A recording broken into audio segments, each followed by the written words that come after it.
Today, I am thrilled to welcome my friend Ben Rapson, who is the social media marketing manager at King Arthur Baking. Ben combines a passion for baking with a knack for building a vibrant digital communities. Under his leadership, King Arthur has become a go to resource for both expert bakers and curious beginners. Let's explore how he's using social media to connect, inspire, and convert customers.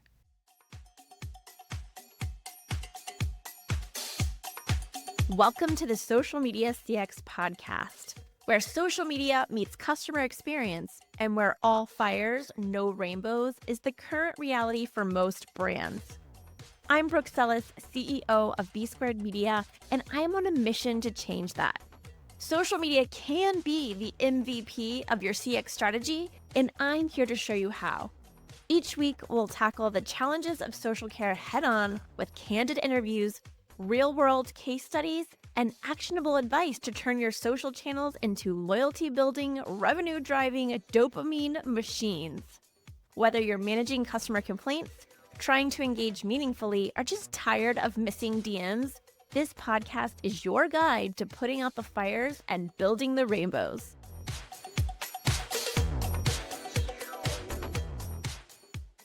Ben, welcome to the show. Thank you so much for having me. It's so good to see you. And hello to everyone listening and watching. Oh, you're so sweet. We had the Thanks. pleasure of seeing each other back in, was that March or April? March? Let's say April. Was What it is April? time? But What is also let's time? say April. Yeah. April. And how did you fare at social media marketing world? Did you have a good time? Oh You learn a boy. bunch? I had a great time. Yes, I loved all of the experts. I loved the presentations by folks who really have, boots on the ground, so to speak. Mhm. And it was great to meet a lot of new folks from both small businesses, big brands, and I thought your presentation was literally the best Oh one. my God, So I paid him to say that. So today we're going to be tackling this central question or theme. How does a heritage brand like King Arthur Baking leverage social media to create authentic connections that translate into business results? And you're going to help us answer that question, Ben. So let's start first though with your background and your expertise. How did you get into social media marketing? Because I know it was a different journey previous to King Arthur Baking. And then how did it lead into King Arthur Baking? So I started doing social media marketing when social media started. I was a drama student at the University of Washington in 2004 when Zuckerberg decided to let Mhm. not just Ivy League schools, but also state schools in on the game. So I was one of the first folks to use Facebook. And I was in the theater department. So right away, I started trying to use these connections and tools and features to put butts and seats in the plays that I was producing and directing and starring in. And every time some new thing came out, oh, now there's events. Oh, now there's a wall. Oh, now there's Oh, this and that. Like, oh my I God, know, I throwback. know. So I know, right? So every time something new came out, I would just try and figure out how to increase my connections or how to make a network or just how to promote the stuff that was going on in the theater department. After college, I made a theater and film company with a bunch of my friends, also in Seattle, and we used social media to build a big fan base there on the fringe theater circuit. Made a bunch of weird art and packed the houses. And I started going freelance as well as working for a large theater doing marketing downtown Seattle. Met a bunch of other folks who were marketing, but had been assigned the social media Mhm. when Twitter first started being a thing for businesses and before Instagram was even born. And so we were part of a little group called the Seattle Twitterati, and we met for sushi once a month and exchanged notes and, how are you doing this? And what if we did that? And, taught each other kind of collectively. So I worked freelance at my own agency and then another agency called FinPig in Seattle and had, years and years of work from home experience Mhm. and did a lot of travel and Worked at a Native American resort casino and cultural center, Wow. worked for a bunch of hotels internationally, a bunch of bars and restaurants, a big dance hall on Capitol Hill, a underground cider bar that had only gluten-free options everywhere. And they called their Brussels sprouts micro cabbage. So, You've done it all, you know, sir. I've done it all. I also have used advertising when that came out Mhm. right from the beginning, used the Facebook pixel and all the different dashboards that have come since then.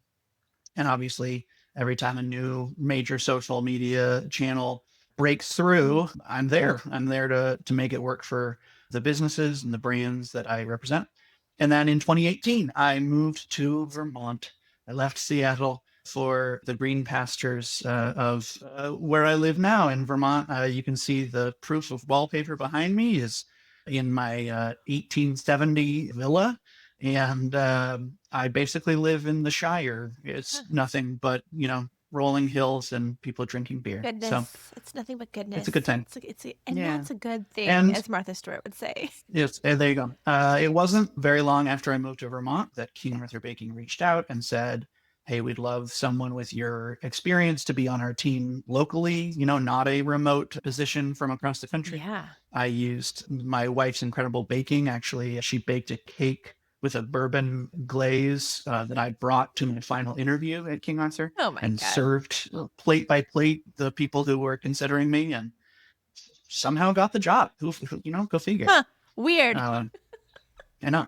And that was 2019. So I've been at King Arthur ever since. It's Wow. been my full-time gig. So, I have gone through a bunch of enormous growth as a company, and we've seen that growth, in terms of how many people in America are learning to bake, learning to make their own bread or their own Yeah. bread, make their own, desserts or all kinds of things and bake for their communities and their friends and family. And it's really, it's a very holistically wonderful company. We are a B Corp, so a benefit corporation that works for the good of the planet. We're employee owned 100%. And we're just, yeah, it's a really cool culture we have here. And I have a great social media team. So I'm the manager. I have a strategist who handles the organic calendar on all channels and copywriting and coordination for what goes up each day. And then we have a 3-person digital engagement team who responds. They really are there 7 days a week to respond to questions, comments. Please help me. My cake broke, whatever it might Yeah. be. So they're baking experts as well as social media experts and uniquely suited. And they're full of puns, which really has become part of our trademark on social. So I love yeah, it. it's a really good job. I like it a lot. So, this is why I wanted to have Ben on the show. If you haven't recognized this already, obviously King Arthur Baking is doing it all right. This is such a brand to align yourself with and emulate if you're trying to do digital or do social the right way, or the way it's changed, right? It has changed. It used to be so different, as you said, but now it really is all about helping people and having these conversations to align with your customers and would-be customers. Ben, how does King Arthur align its social strategy with its brand values of quality, community, sustainability? How does that flow into digital? It for me comes down to the internal phrase that has been around since I joined. Every week we have what we call town meeting where everybody in the company who's available joins a call with the CEO. And ever since I joined, they've been using the phrase knowledge and inspiration. And that is basically at the heart of it. It's that, we sell baking products. We're not just a flour company. We are a baking company. We sell all manner of ingredients and hard goods and tools and pans and all of the things. And we don't just, sell it to you and then say, okay, good luck, bye, forever. We want to teach you how to use it. We want you to know how to make what you want, to get better at it, to explore more things to bake. And, over the years, that's also included, gluten free, which is better than ever. Oh my gosh. And all these other different kind of, slices of the proverbial pie. So knowledge and inspiration has gone from, at its core, let's not just sell the products, let's teach people how to use them. That's why we have a website with an enormous amount of recipes, as well as guides and lessons and instructions on kind of how to get better, and a blog that's just always releasing really awesome information, tips, tricks, trends, all that stuff. But we also have forever, we've had a baker's hotline, a 7-day a week free phone number that you can call in. And there's dozens of expert bakers that are around the country, literally sitting at home talking to people who need help with their baked goods. So it's on the side of all of our packages. If you buy our flour at the grocery store, you'll see the hotline number, and you can literally call any day and be like, it's not working. How do I even? And so the social team, the social strategy really has always been rooted in knowledge and inspiration. We don't have to, and frankly, we don't want to be primarily marketers and sellers of the products on social. We want to simply, bring you into the fold of the baking community, fold it in, as Moira from Schitt's Creek would say. How do you fold? Just fold it in. Yeah, exactly. We have so many Schitt's Creek gifts that we share can in only our imagine. chats. Yeah. Oh my gosh. Yeah. Big fans, big fans. If you follow us on Threads, you will see that we like to comment with a whole vocabulary of Schitt's Creek gifts. Gonna do it. Also, if you're listening or watching, just real quick, we will have all of these links to King Arthur Baking, to all the things, the Threads page. It's on YouTube, I should say, in the show notes, which are under. I'm pointing if you're watching, but if you're listening, I'm pointing down. In the transcript on YouTube, we'll have all those links there for you. Thank you. Of course you will. You're so savvy. Why wouldn't you? Why wouldn't we support you? So, yeah, exactly. So knowledge and inspiration. We don't just post, here's a product. We post, here's a recipe, here's a technique, here's a new obsession for you to get into. And not just that, but I think what is most striking about our company and our social presence is that digital engagement team. The fact that we have 3 full-time bakers and customer service geniuses who are always in the comments, whether it's someone saying, I tried this today, it was great. And we go, well, good for you. That's awesome. What are you going to try next? But also, hey, this actually didn't work so well. What am I doing wrong? And we are there to say, walk you through it and talk to you about it, and all within the app. And, sometimes there are folks who want to talk about, our brand or our values or our, mission or all kinds of stuff, because we are a very, values-based organization. And our digital engagement team is a big differentiator for us. That's not just the fact that they come to work every day ready to help people. It's that the organization as a whole has prioritized and said, this is the kind of company we want to be. We want to be known for being available and being helpful and being proactively assisting of whatever is going to help you bake something better. Yes, I want to pause here and underscore what you're saying, because this is social media in the year 2025. I mean, it has been, but if you're just now catching up to what Ben is saying, the reason they are so successful, the reason that they are surviving and thriving with social media, where a lot of you may not be, as from what I'm hearing out there in the socials, is that they've stayed ahead by having this digital engagement team and having these conversations and being available to help their customers and would-be customers use their products. I also know that some of your key strategies, which I'll let you talk about, we talked about previous in the green room, about your UGC campaigns. We talked about, obviously, which we were just touching on a bit, your educational content, but also like baking trends and things like that y'all do. So pick one, but let's unpack one of those, because I think those are all really smart strategies, especially UGC, obviously, because just it fits so well with what you do.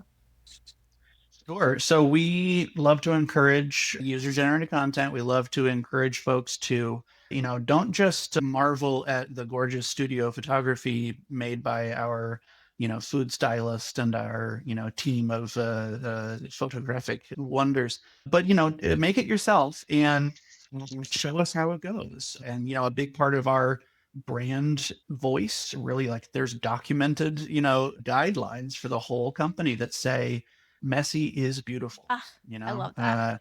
you do not need to be an expert. In fact, we treasure a word that is, I think, often maligned or, thought of as a negative, which is amateur. Mm. The idea that you should embrace being an amateur. You are not an expert. You are just someone who, the heart of that word is love, that you love to do this and you do it for the love of it. And so, our UGC encouragements and the way we get in the comments when someone tags us, we literally, the software we use helps us identify every single time someone tags us on any channel. And we are always there within a matter of minutes to say, hey, this looks so good. Oh my gosh. Or, we also keep track of previous comments and conversations. So, we're there to say, hey, you're really catching on. You're really developing your technique. I saw the progress you're making from then to now. And so UGC is a big part of how we not just, in an external sense, we want people to know that we are cheerleaders, we're encouragers of the practice of this craft, but also internally, you know, let's see what people are most fond of and learn from that. Our major campaign is the recipe of the year. So we were on our 12th, I want to say, 11th year Wow. of recipe of the year. And this year is our big and bubbly focaccia. It's a gorgeous and easy and super tall, delicious, bubbly Italian bread. It's so good. And it can be made in all these different ways, right? But, each time we launch a recipe of the year and we say, okay, go bake it. It's the new year. Please try it. Tell us what you think. Show us what it looks like. Tell us what your kids think about it. All these things. We measure very acutely, was this as big of a hit as we thought it would be? Was this as big of a hit as it was last year or last year's recipe of the year? Or, we've got benchmarks for all kinds of things so that we can internally measure not just how many clicks, which we do measure, not just how many comments, but also, did this recipe take off? Did it become the trend that we thought it would be? We found this last year actually yes, this is the 12th year. Last year was the supersized, super soft chocolate chip cookies. Oh my. And we were wading into, very controversial territory. Very. Yeah. Everyone's got a chocolate chip recipe, Oh yeah.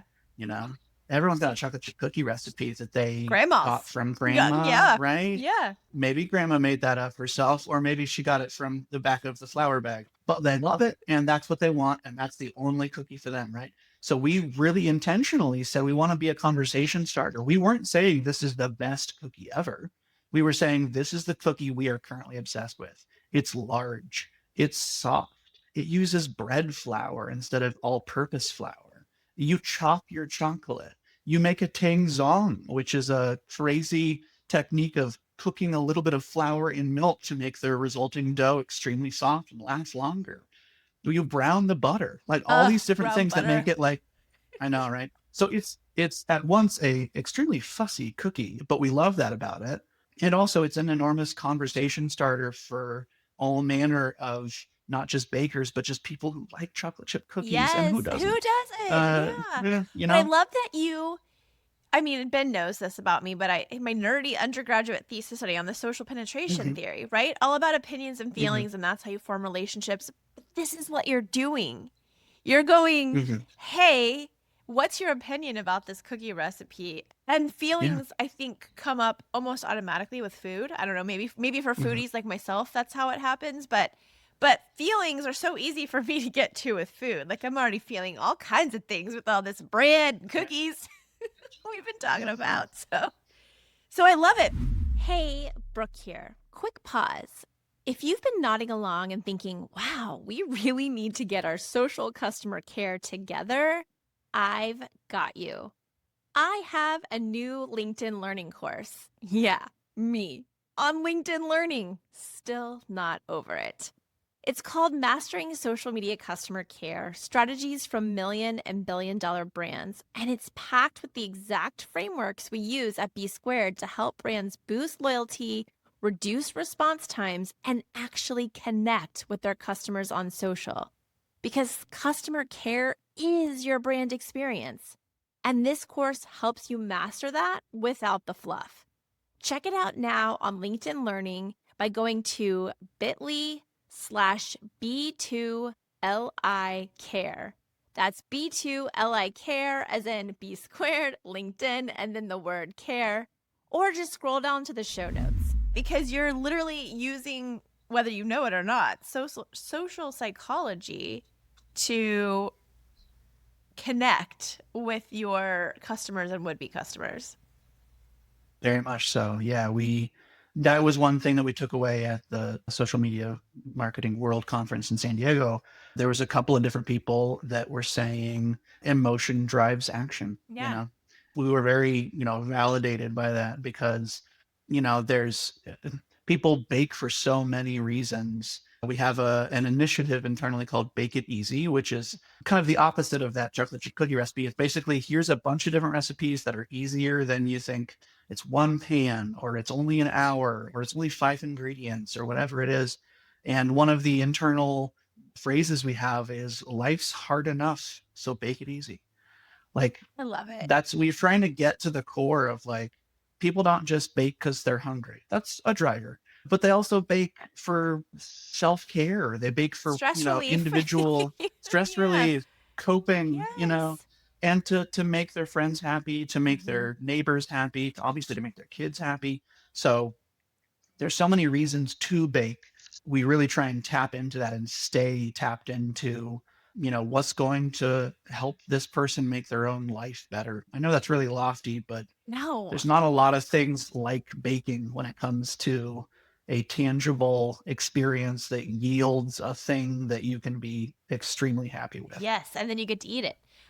Yeah. You touched on this a little bit earlier, but you touched on a tool that you use that helps you filter through all these conversations, tag them. So what are some of the tools of the trade that you use that you would recommend for people who are trying to become like King Arthur Baking and take these Mm. customer moments, these conversations more seriously on social? We've gone through a few, and I think rather than, evangelizing about any one of them, I will just say that if you run a personal agency, a one-person army that manages, 8 different clients, don't do it all natively. Don't do it all on your phone. Get a dashboard. When I was first starting out, there was TweetDeck. A little bit later, there was Hootsuite. A little bit later, there was Sprout Social.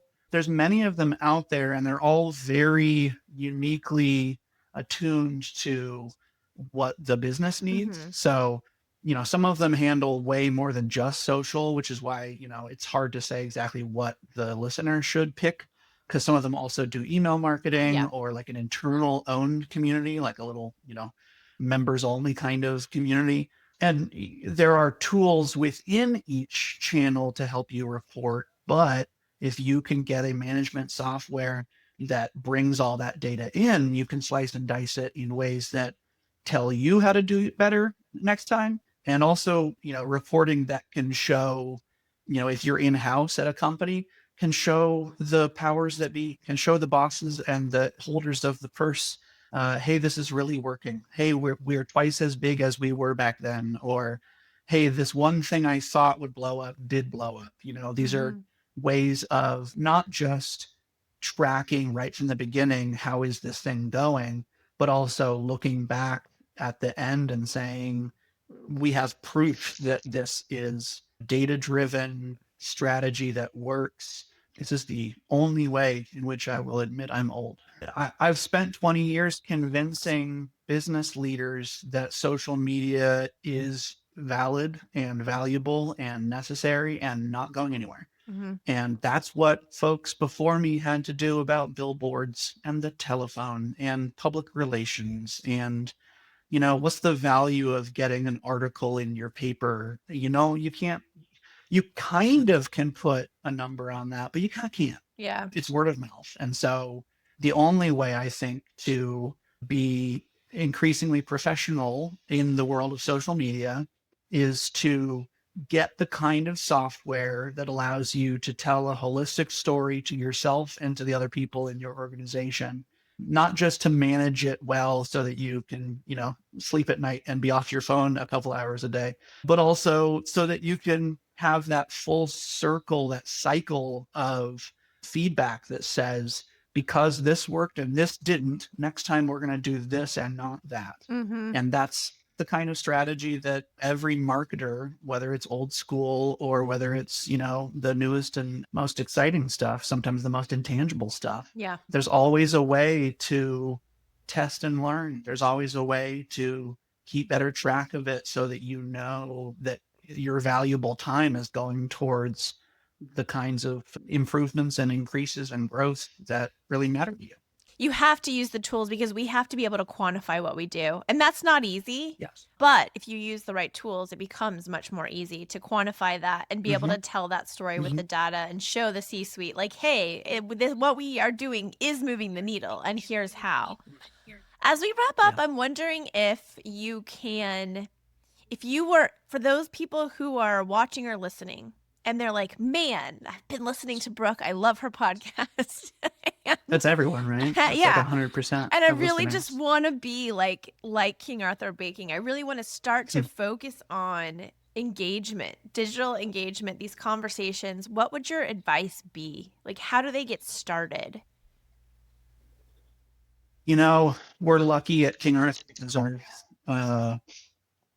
our primary target audience, this is insider information here, is millennials. We love that there are bakers of all ages who have been baking for generations, right? We love that. But who we're really more and more every year trying to speak more to is millennials who have learned from someone or are just now learning. Maybe they've got kids. Maybe they've just got a ton of friends. Maybe they've got, aging parents that they want to bake for, whoever it is. And the thing with millennials is that they care about brands that are made of real people.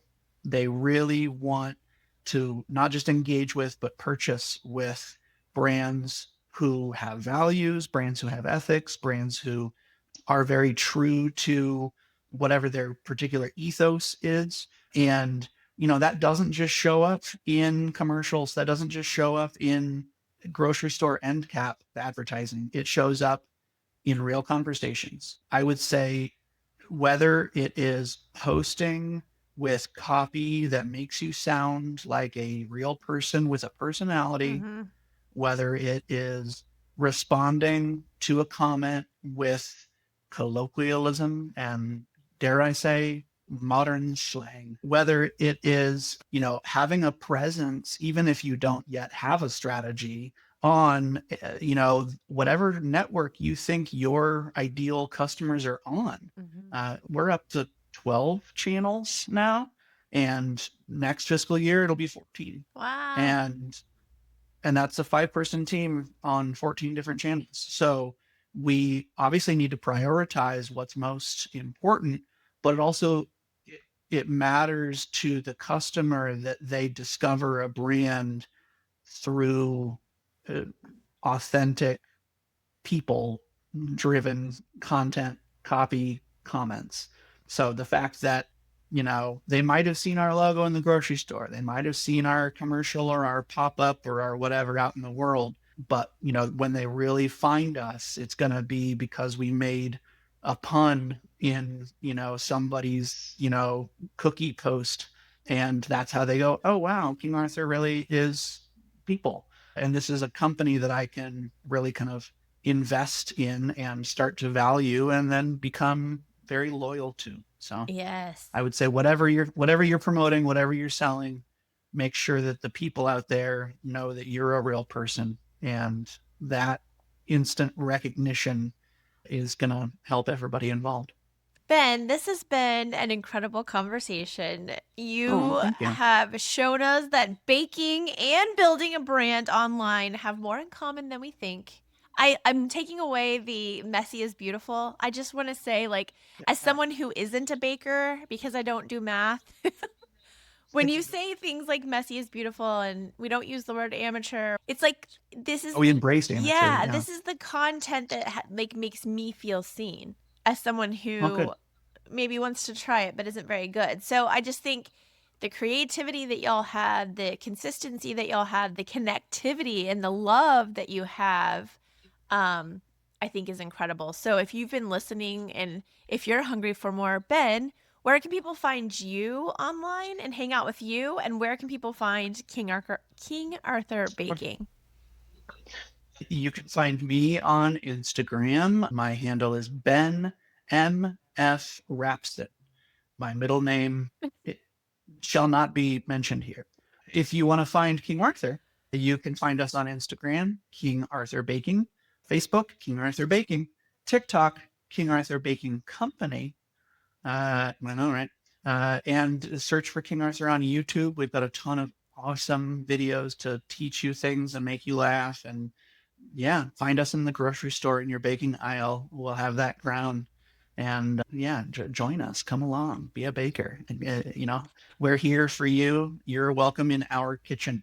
I love it so much. We will have all of those links, by the way. Again, if you are listening and not watching on YouTube, I'm pointing down in the show notes, the transcript below the YouTube video. Thank you so much, Ben, for joining us. Thank you. And everybody else. Yeah, this is fun. We'll see you next time.